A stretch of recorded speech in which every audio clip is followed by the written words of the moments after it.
네, 안녕하세요. 오늘의 모카 김한영입니다. 현대차가 이번에는 진짜 손을 잡다 못해서 중국 장성기차의 자율주행 자회사 하오모하고 손을 잡고서 내년에 드라이브 GPT 전기차를 만들어서 자율주행 자동차를 내놓겠다고 합니다. 와, 라는 사람들도 있고, 아니 뭐야, 형편없는 중공하고 손을 잡아? 경을 칠 노릇이야? 쯧쯧쯧쯧 하시는 분들도 계실 것 같습니다. 하지만 그런 식으로 만약에 감정적으로 비즈니스하면 현대 진작에 망했다. 우리나라 시장 생각해보세요. 터무니없이 작습니다. 현대라는 회사는 전 세계를 넘나들어야 하는 기업입니다. 미국, 유럽 같은 그런 선진 시장 물론이고, 일본, 중국, 전쟁 중인 이스라엘이라도 들어가야 돼요. 중동에도 차를 팔아야 되는 그런 회사입니다. 나라의 국경이라는 거 기업에는 큰 의미가 없죠. 들어가서 팔 수 있으면 무조건 팔아야지. 그리고 거기서 얻을 수 있는 게 있으면 무조건 얻어야지. 세계 최강이 되기 위해서 오늘도 노력하는 현대인데, 이번에는 중국 만리장성 자동차 장성기차와 손을 잡았다는 거, 이게 어떤 의미인지 살짝 살펴보도록 하겠습니다.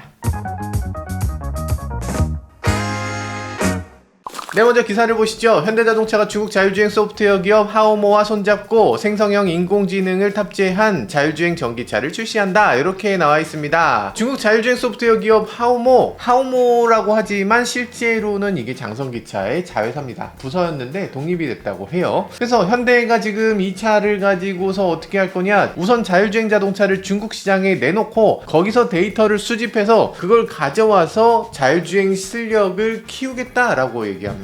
그래서 현대에는 강력한 자율주행 기능을 앞세워서 테슬라 그리고 중국 현지에 있는 기업들 모두 본격적으로 추격하겠다라고 얘기한다고 합니다. 일단 중국은 지금 신차 중에 자율주행 레벨 2, 레벨 3 정도 되는 자동차가 56%라고 합니다. 세계적으로는 30%를 간신히 넘는 정도예요. 우리나라도 그렇고요. 어떻게 56%가 넘냐? 그러니까 지금 중국 같으면 ADAS가 레벨 2 수준까지 안 되면 이거는 그냥 못 판다 라는 얘기예요. 그리고 2.5 정도는 돼야지 명함을 내밀 수 있다는 얘기입니다. 2.5 정도 되면 운전자가 손을 안 잡고 알아서 목적지까지 가야 2.5라고 얘기를 합니다. 그러니까 이 정도는 돼야 되는데 중국 회사가 손 잡는 것만으로 이게 될 수 있다? 아, 이게 뭔 소리야. 중국 회사가 잘해봤자 뭘. 한국 회사가 훨씬 잘하지. 물론 자율주행은 우리나라도 상당히 높은 수준에 올라 있습니다. 저희하고 함께 촬영한 업체 중에도 카카오 모빌리티도 열심히 하고 있죠. 오토노머스 A2G도 함께 찍었는데 여기도 아주 훌륭합니다. 지금 뭐 저희하고 찍은 이후로 승승장구 계속 이렇게 투자를 많이 받으셔서 지금 엄청난 위치에 올라서셨죠. 이게 다 모카 덕분? 저희는 모카 덕분인가? 라고 생각하는데 아니겠죠? 네. 그리고 인식 소프트웨어 만드는 회사 스트라드 비전이라고 있습니다. 지금 전 세계가 주목하고 있는 회사고, 이마트 배송 서비스를 시험 삼아서 했던 토르 드라이브라고 있었죠. 거기도 있었고, 라이다 기반의 인지업체 중에 뷰런 테크놀로지라고도 있습니다. 저희하고 영상 대표님 직접 나오시기도 하셨고, 뭐 이런 등등등 업체가 있긴 한데, 그렇지만 우리나라는 아직 이상하게 벽을 훌쩍 뛰어넘지 못하는 느낌이에요.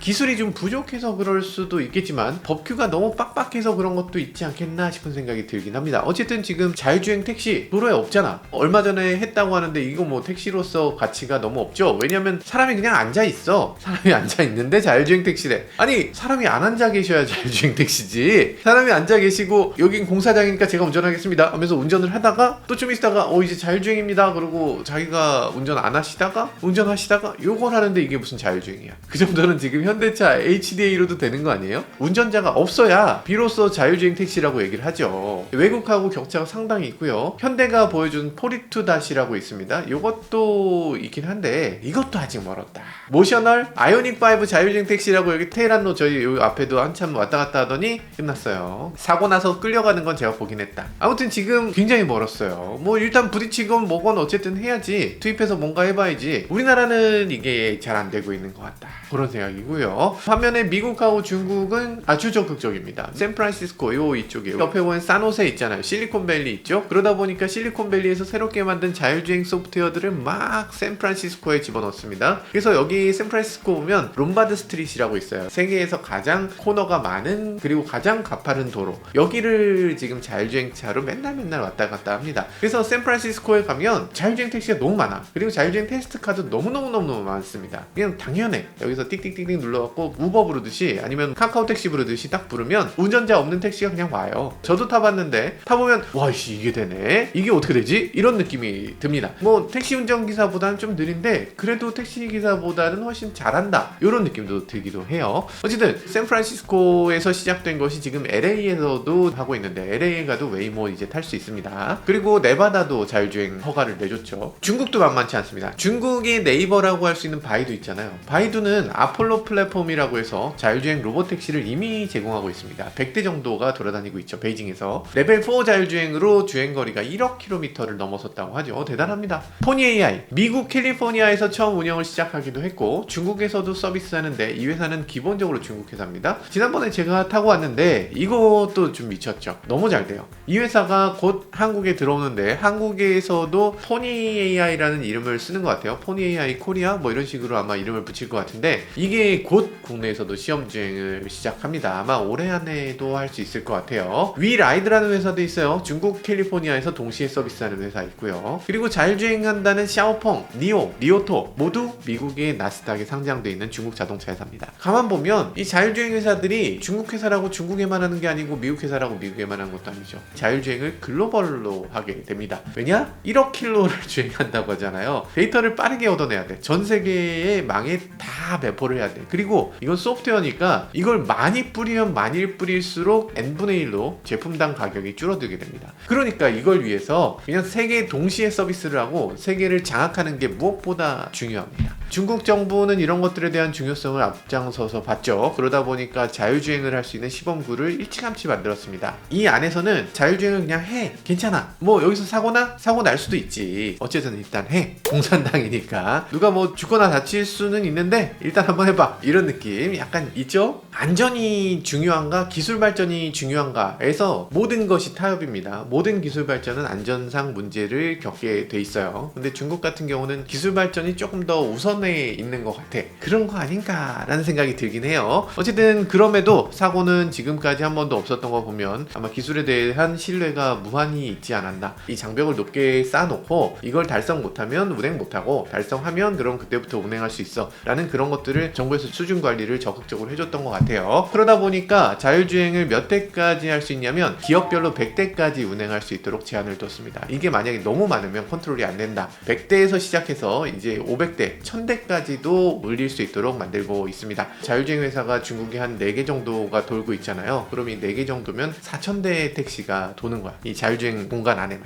엄청난 얘기죠. 뭐 테스트용 차가 아니라 실제로 서비스를 합니다. 돈 내고 타는 거예요. 택시야, 택시. 공항에서 부르면 공항으로 옵니다. 그걸 타고서 쭉 가면 베이징 시내 안으로 들어가서 사람들과 오토바이가 막 엉켜있는 그 말도 안 되는 중국 환경에서 이걸 뚫고 갑니다. 이 정도가 되고 있다. 이런 자율주행이 정말 중요한 시기가 됐는데 여기서 우리나라 자동차 회사가 남의 손을 잡는 걸 꺼린다. 아유 중국하고 어떻게 손을 잡아? 우리보다 후진국인데 어떻게 해? 이런 식으로 한다거나 아니면 제휴 없이 우리가 기술을 내재화해야지 이러면서 우리가 언젠간 할 수 있겠지 라고 하고서 IT 기술을 쌓는 것부터 해나가는 거 이거 말이 안 됩니다. 처음에 뭔가를 쌓아내야 되는 그 과정에서는 누군가의 도움을 좀 받아도 괜찮습니다. 현대가 예전에 뭐 포드라든지 미쓰비시 도움을 받았잖아요. 근데 지금은 포드나 미쓰비시보다 훨씬 더 뛰어난 회사가 됐잖아. 이런 것들을 생각했을 때 그 당시에 손잡았을 때 우리가 저 회사에 종속된다라고 잘못 생각하거나 아니면 손잡는 걸 꺼려서 우리가 스스로 언젠가 만들 거야 이런 식으로 했다면 그럼 오늘날의 현대는 없었겠죠. 그렇기 때문에 손잡는 걸 꺼릴 일이 절대 아니다. 지금 우리나라는 법규 때문인지 업체들 규모 때문인지 어떤 이유인지 모르겠지만 자율주행이 뒤처진 상태입니다. 그렇기 때문에 누군가와 손을 잡고 도움을 받을 필요가 있다. 현대가 미국 자율주행으로는 오로라 그리고 웨이모와도 손을 잡았죠. 이건 뭐 당연하고 자연스러운 일이고 그리고 이로써 현대차가 자율주행에 한 발짝 더 다가섰다 라고 바라볼 필요가 있습니다.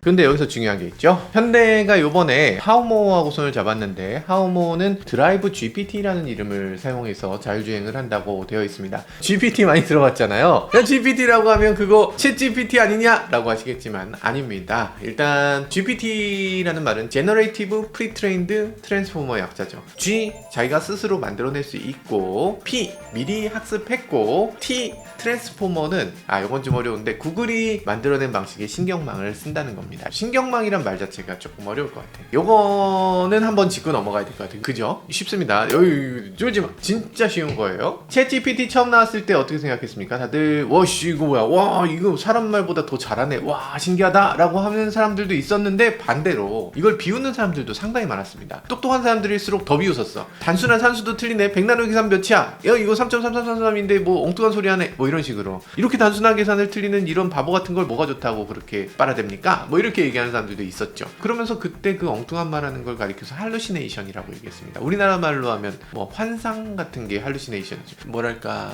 엉뚱한 말 한다는 게 맞는 표현인 것 같네요. 그럼 왜 할루시네이션이라는 게 생기나? 일단 기본적으로 GPT라는 것에 대해서 알 필요가 있습니다. GPT는 뭐냐? GPT는 근본적으로 아티피셜 뉴럴 네트워크입니다. 그러니까 인공신경망이에요. 신경망이라는 건 뭡니까? 우리 뇌를 말하는 겁니다. 우리 뇌를 모방한 게 GPT입니다. 우리 뇌는 기억을 어디 저장합니까? 우리가 생각할 땐 뇌세포에 메모리가 저장된다고 하니까 뇌세포 안에 뭔가 저장할 수 있는 공간이 있고 그 저장되는 걸 채운다라고 이렇게 생각하기 쉽잖아요. 근데 그런 게 아닙니다. 뇌세포는 뉴런과 뉴런 사이에 시냅스라는 연결 구조가 있어요. 그 연결 구조와 강도, 이런 것으로 인해서 저장이 됩니다. 아 쫄지마 쉬워 조금만 들어봐.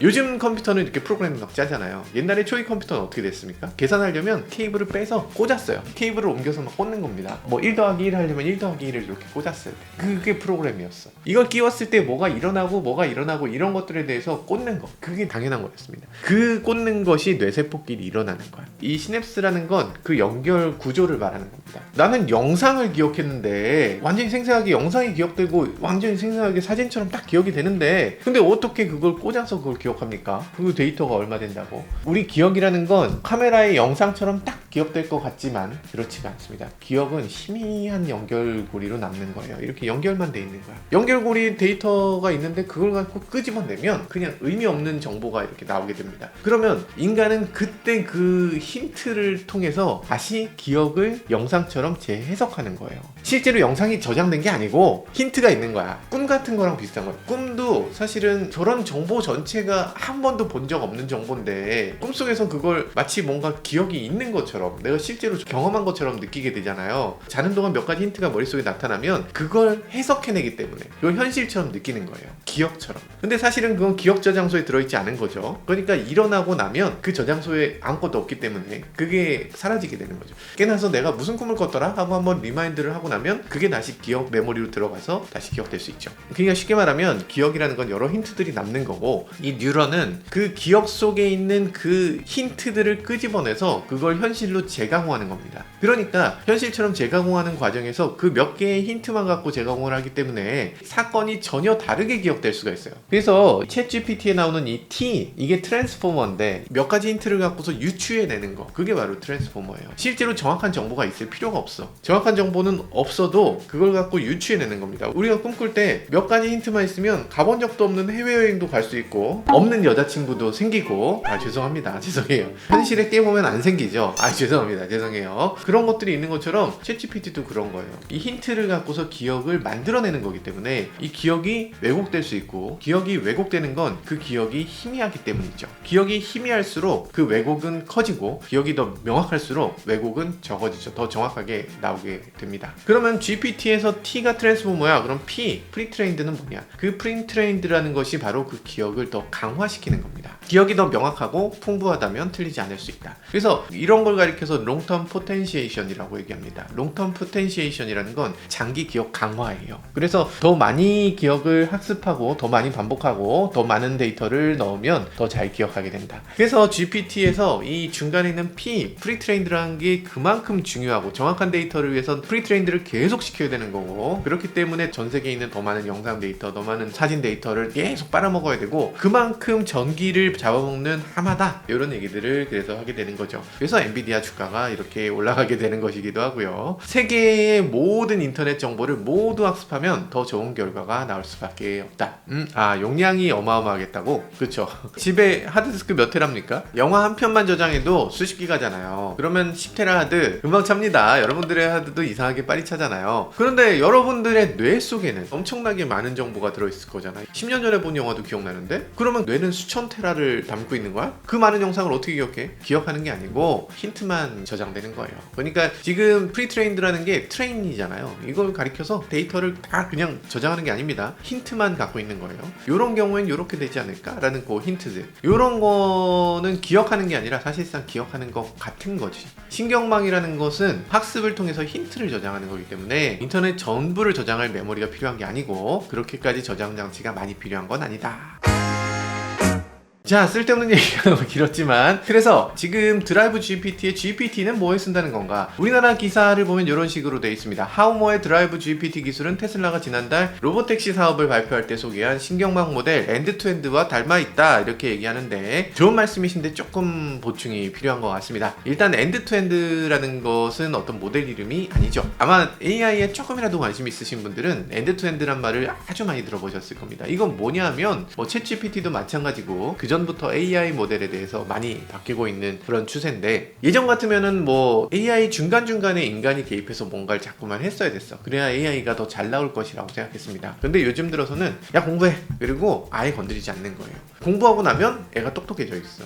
근데 왜 이렇게 똑똑해졌지? 라는 건 잘 몰라. 이상하게 내가 학습시킨 것보다 훨씬 더 똑똑해져 있어. 약간 득도한 느낌? 돌을 닦아서 그래서 뭔가 좀 깨달음을 얻는 것 같은 느낌? 그런 게 있습니다. 요즘 AI는 챗GPT가 이상하게 바보 같은 말을 할 수가 있잖아요. 그래서 이거 왜 이렇게 엉뚱한 소리를 해? 이거 들어가서 고쳐야 되겠다라고 들어가서 고치려고 봐도 고칠 수가 없습니다. 왜냐면 그 안에서 무슨 일이 벌어졌는지 인간이 모르기 때문에. 왜 이런 말을 하는 걸까? 나는 이렇게 가르친 적이 없는데, 이렇게 되는 거죠. 그러니까 사람이 중간 과정 일일이 코딩하는 게 아니고 모든 걸 AI가 알아서 한다, 이걸 가리켜서 엔드투엔드 AI라고 합니다. 끝에서 끝까지 모두 다 AI가 한다 라는 뜻이에요. 예전에는 우리가 어떻게 했습니까? AI를 만들 때 객관적으로 파악해서 AI가 하길 바랬어요. 인간이 명확한 명령을 내리고 이 작은 것부터 AI가 해낼 수 있을 거라고 생각했어요, 예전에는. 그러니까 사람을 AI화 한다고 치면, 그러면 아침에 일어나, 몸을 일으켜, 입을 제껴, 하품해, 몸을 돌려, 바닥에 다리 짚어, 일어나, 화장실로 가, 화장실로 걸어가서 문을 열어, 변기 들어, 오줌 넣어, 바지 내리고 오줌 넣어야지. 큰일 날 뻔했다. 그런 것들을 다 일일이 시켜. 이런 걸 시키면 그 과정이 AI라고 생각했어요. 그러니까 모든 과정을 일일이 스텝 바이 스텝으로 AI한테 파악시키는 거죠. 자, 시각 확인해, 촉각 확인해, 이불 있냐 없냐? 있어? 제껴. 이렇게 한다고 생각했는데, 근데 그게 해보니까 잘 안 돼. 왜냐면 하나만 삐끗해도 문제가 생겨요. 예를 들어서 화장실에 가, 근데 못 갔어. 앞에 뭐 문제가 있어. 그럼 화장실 변기를 들어올리는 게 아니고 내 이불을 들어올리고 거기다 오줌 쌀 수도 있는 거야. 그러니까 접근 방법이 애초에 틀린 거죠. 애초에 인간이 그렇게 하나? 인간은 그렇게 하지 않습니다. 인간은 스스로 할 때 그걸 일일이 생각하지 않아요. 아침에 일어나면 그냥 하고 화장실 가서 그냥 아무 생각 없잖아. 뭐 문제가 있을 수도 있어. 어디 부딪혀서 넘어질 수도 있어. 그런데 대충 하는 거잖아. 넘어지면 아이씨 하고 일어나고, 발가락 찌면 내 발 이러면서 그냥 가는 거잖아. 그래서 엔드투엔드는 뭐다? 엔드투엔드는 일일이 이걸 다 시키는 게 아니고 그냥 화장실 가서 오줌 누는 게 너의 일이야. 수백만 번을 시뮬레이션 하다 보면 이불에도 싸고 못 일어나기도 하고 어디 부딪히기도 하고 뭐 이러다 보면 어쩌다가 제대로 해냈네. 이 과정은 모르겠고 하여간 됐고 그냥 그게 맞는 거야. 더해 이런 식으로 계속 더 시키는 거예요. 더 시키다 보면 언젠간 해낸다. 이게 엔드투엔드입니다. 자동차를 예로 들자면, 예전의 자율주행은 카메라 있죠? 센서 있죠? 거리 인식합니다. 지금은 어떻게 돼요? 현대가 이제 어댑티브 크루즈로 앞에 긴급 제동할 때 뭐 인식합니까? 사람, 자전거, 오토바이, 자동차, 이렇게만 인식해요. 강아지 나오면 강아지 칩니다. 박스 나오면 박스 쳐요. 왜냐면 인식을 하니까. 거기 있는 그게 뭐다라는 걸 인식해서 야, 사람이면 멈춰, 자동차면 멈춰, 다른 거면 멈추지 마, 이렇게 프로그래밍 돼 있는 거예요. 물론 사람인지 아닌지를 인지하려면 그것도 AI이긴 해. 그래서 AI로 인지를 합니다. 그 다음에 경로 계획 모듈이 따로 있어야 돼요. 예를 들면 여기 사람이 있네, 요거 옆으로 피해갈까? 피해가는 모듈로 피해가게 해. 어댑티브 크루즈로 이렇게 자율주행을 하려면 장애물 있으면 그 사이로 이렇게 가는 모듈한테 시킵니다. 장애물 여기 있는 거 인지했지? 그 다음에 여기로 가. 제어 모듈, 야 속도는 어떻게 할지 좀 정해. 야 핸들을 여기서 이만큼 꺾을지 이만큼 꺾을지 정해 라고 합니다. 그러면 이렇게 각각각의 모듈한테 각각각을 시키는 거예요. 그러면은 잘 됩니까? 잘 안 되지. 잘 안 돼요. 이게 잘 될 수가 없어. 세상은 너무나 다양한 일들이 벌어지고 요 사이에 이렇게 가려고 하는데 뭔가 장애물이 있을 수밖에 없지.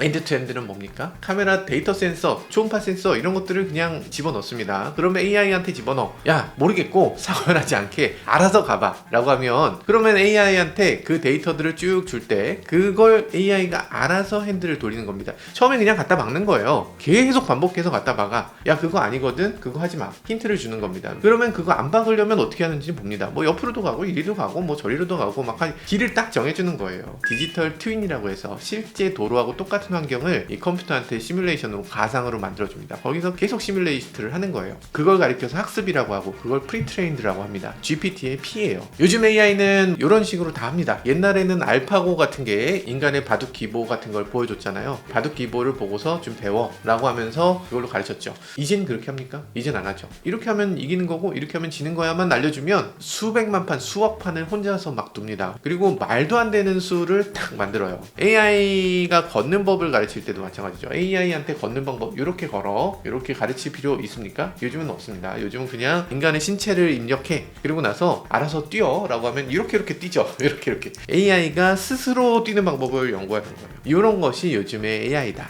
어떻게 될지 우리는 예측할 수 없지만 어쨌든 결과는 잘 나와. 자동차를 운전하는 방법도 마찬가지입니다. 인간이 이런 식으로 해라 라고 했을 때 제대로 되나? 제대로 안 됩니다. 한 번도 제대로 된 적이 없어요. 예를 들어서 깜빡이를 켜면 차선을 바꿔주는 기능. 너무 쉬울 거 같잖아. 깜빡이 켜면 차선 바꿔. 차 없을 때 바꾸면 되잖아. 이런 것들 어려운 기능입니까? 어려운 기능이에요. 근데 그거 테슬라는 되는데 현대차는 HDA2에 이 기능이 있는데도 차선 바꾸는 거 됩니까? 되는 경우가 별로 없어. 진짜 차가 하나도 없어야 돼. 차가 조금만 가까이 와도 차선을 못 바꿉니다. 왜 실패할까? 거기 차가 있으니까. 차 있으니까 위험하잖아. 차 있는지 센서 인식해. 차 있어? 그럼 차선 바꾸지 마. 그럼 허용이 안 되는 거야. 차선을 못 바꾸는 겁니다. 아니 그럼 테슬라는 어떻게 합니까? 안전에 대해서 불감증이기 때문에 저절로 되는 거다. 뭐 이렇게도 얘기하죠. 아닙니다. 그게 아니에요. 테슬라는 아사모사하게 싹 들어가는 거야. 인간은 어떻게 합니까? 인간이 여기 차 있다고 난 영영 안 껴들어? 여기서 나가야 되는데 못 나가고 부산까지 갑니까? 인간이 그렇게 해요? 인간 그렇게 안 해. 차 있어도 그냥 들어가잖아. 내가 들어가면 야 쟤가 설마 멈추겠지? 야 와서 받겠냐? 이러면서 넣는 거죠. 머리부터 넣으면 돼 이러잖아요. 그렇게 해도 문제없이 돌아가는 게 도로다. 인간의 도로 환경은 한번 논리적으로 판단해 보면 차가 있나? 차가 있으면 나는 안 들어가나? 라고 생각해 보세요. 차 있어도 들어가죠. 있어도 들어가는 거예요. 서로 아사무사하게 눈치 착 보면서 이렇게 가는 게 도로입니다. 그러니까 이게 프로그래밍이 불가능해요. 자율주행은 영영 도달할 수 없다라고 얘기하는 사람들은 인간이 도로를 달리는 걸 봐라. 이거는 어떻게 프로그래밍을 할 수 있냐? 이건 불가능하다. 이렇게 얘기하는 거고. 그래서 지금 후방에 차가 있는지 파악하고 핸들 돌리고 그러면서 앞에 있는 것도 보고 뭐 이런 것들을 하면서 주행한다. 이건 현실적으로 불가능하다. 실제로 안 되는 겁니다. 그럼 테슬라나 아니면 지금 GPT 모델 같은 경우는 어떻게 이걸 하나? 이걸 어떻게 하냐면 시뮬레이션을 계속 해봅니다. 실제로 도로 환경을 계속 모니터링해서 모든 도로 환경을 계속 때려 넣는 거예요. 도로 환경하고 상관없는 시뮬레이션도 계속 합니다. 내가 들어가질 수 있는 모든 환경, 뒷차가 얼마나 미친 짓을 할 수 있는지, 저 차가 뭐 예를 들어서 순간이동으로 딱 와서 딱 박으면 이건 어쩔 수 없지. 그렇지만 저 차의 물리적 한계를 입력하고 저 차 운전자가 진짜 미쳤다고 가정하고 그럼에도 문제없이 내가 차선을 바꿀 수 있는 상황, 그런 상황을 얘한테 만들어내게 하는 거죠. 계속 시뮬레이션 하다 보면 사고 나는 상황, 사고 안 나는 상황을 얘가 스스로 깨닫게 됩니다. 차가 뒤에 오는데 내가 가속을 뿅 하면서 하면 되네, 카치가 되네 라는 걸 스스로 배우게 하는 거, 그게 바로 GPT 모델이다 라는 겁니다. 그게 가능해지는 이유는 사실 어차피 완벽한 상황은 없습니다. 차선이 100% 난식되고 뒤는 비어있고 완벽하게 내가 옮길 수 있는 이런 상황 같은 건 현 도로에선 없다. 모든 시나리오를 시나리오별로 다 만들다 보면 시나리오가 완벽하지 않고, 그렇기 때문에 단순한 힌트만 주어지는 걸로 인식해야 됩니다. 자동차의 실제 움직임을 마치 꿈 해석하듯이 이렇게 힌트 몇 개로 인식하게 한다라는 것이 GPT 방식의 자율주행입니다. 그래서 테슬라도 요즘 엔드투엔드 AI라고 얘기하잖아요. 이름은 다르지만 결국에 같은 방식으로 같은 방향을 향해서 가고 있는 겁니다. 그러니까 현대차가 지금 장성기차와 손을 잡아서 드라이브 GPT라는 걸 이용하겠다, 이 얘기는 뭐냐면 현대차도 테슬라 방식의 자율주행을 시작하겠다라는 얘기입니다. 얘기가 너무 길었죠.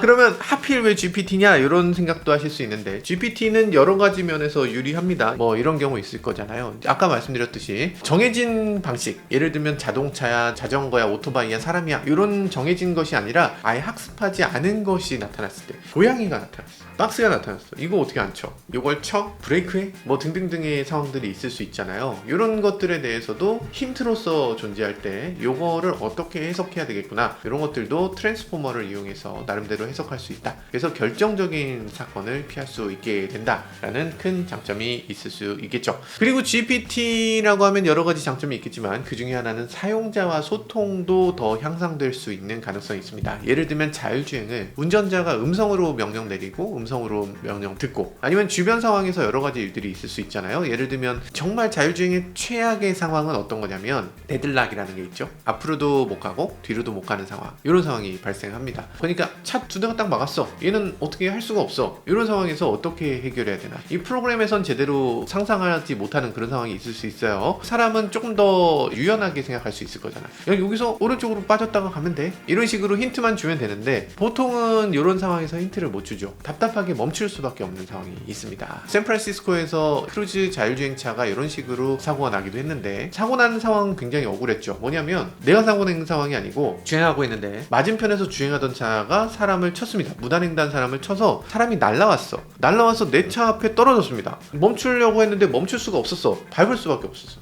그래서 사람이 차에 치였어요. 문제는 이 차를 뺄 수가 없어. 이런 상황이 발생하게 되는데 이게 자율주행의 큰 문제점이라고 할 수 있었죠. 그 상황에서 이 승객이 자율주행한테 얘기를 할 수 있어야죠. 지금 사람이 밑에 쳤어. 1m만 앞으로 움직이면 사람을 뺄 수 있어. 뭐 이런 식으로 얘기할 수 있어야죠. 시스템도 지금 어떤 상황 때문에 저는 멈췄습니다, 이렇게 소통하고 사람이 거기서 말로 해서 어떤 식으로 돌아가, 이렇게 얘기할 수 있다면 그럼 사용자 경험도 훨씬 좋아질 수 있겠죠. 자, 우리 GPT 여러 가지 장점이 있을 텐데 GPT는 서류도 잘 이해하는 장점이 있죠. 그래서 교통법규 같은 것을 만들 때도 각국의 교통법규를 각각하게 맞춰서 프로그램을 계속 사람이 뜯어 고치는 게 아니라 GPT한테 야 이거 한번 읽어봐 하고서 교통법규 같은 걸 GPT한테 메모리 시킬 수 있는 그런 장점도 있겠죠. 우회전할 때 어떻게 하고 신호등은 어떻게 생겼고 뭐 그런 것에 맞춰서 한국이든 뭐 미국이든 일본이든 다 다른 그런 운전 방법을 바로 학습시킬 수 있지 않을까라는 생각이 들어요. 뭐 엔드투엔드 AI라고 하는 이런 방식에서 정말 중요한 것은 데이터입니다. 실제 데이터. 기사 보면 이런 게 있어요. 현대차가 중국 전용 전기차 모델 출시와 함께 자율주행 기술 고도화에 나선다 해서 현대차가 올해 자율주행 소프트웨어를 개발하기 위한 상하이 첨단 기술 연구개발센터를 설립했다, 이렇게 되어 있습니다. 왜 여기다 설립했나? 여기다 설립하면 여기 있는 데이터를 끄집어 올 수 있다고 해요. 그러니까 상하이가 아니라 다른 지역에다가 데이터 센터를 만들면 그 데이터를 중국 밖으로 유출하는 게 불법이라고 합니다. 중국에서 데이터를 쌓고 정보를 쌓고 기술력을 쌓아서 그래서 그걸 가지고 한국으로 가져온다라는 얘기예요. 기사에서 얘기합니다. 하오모 자율주행 기술은 테슬라의 완전 자율주행 FSD 기능처럼 주행을 하면서 데이터를 쌓는다 라고 돼 있어요. 그래서 현지 시장을 회복하면서 자율주행 데이터를 구축하도록 한다라는 게 목표라고 합니다. 현대차는 이 차를 내년에 중국에 먼저 내놓는다고 하고요. 그리고 여기서 얻어진 데이터로 전 세계 시장에 또 자율주행 자동차를 내놓을 것으로 기대됩니다. 물론 지금 하오모 AI가 얼마나 잘하는 회사인지 저는 잘 모르겠습니다. 아직 본 적도 없고 실제로 뭐 시연하는 경우도 없었기 때문에 이게 어느 정도 수준인지는 모르겠지만 어쨌든 지금 드라이브 GPT라는 것이 새롭게 만들어지면서 앞으로 현대차 기술력이 한 발짝 더 발돋움할 수 있는 계기가 되지 않을까라는 생각이 듭니다. 드라이브 GPT라고 해서 GPT라는 이름이 나왔고 기존 학습 속도에 비해서 100배 이상 학습 속도를 더 빠르게 할 수 있는 기술이다, 이렇게 얘기를 하는데 뭐 실제로 그렇게 되는지, 아니면 챗GPT가 워낙 유행이고 이 GPT라는 이름이 워낙이 투자받기 좋기 때문에 GPT라는 이름을 그냥 갖다 쓴 건지, 이것에 대해서는 아직은 알 수가 없지만 어쨌든 분명한 건 현대차가 기존보다는 훨씬 더 열린 마인드로 자율주행을 위해서 한 발짝 더 성큼 다가섰구나 라는 것만큼은 분명한 것 같습니다. 지금까지 저는 모카 김한용이었습니다. 감사합니다.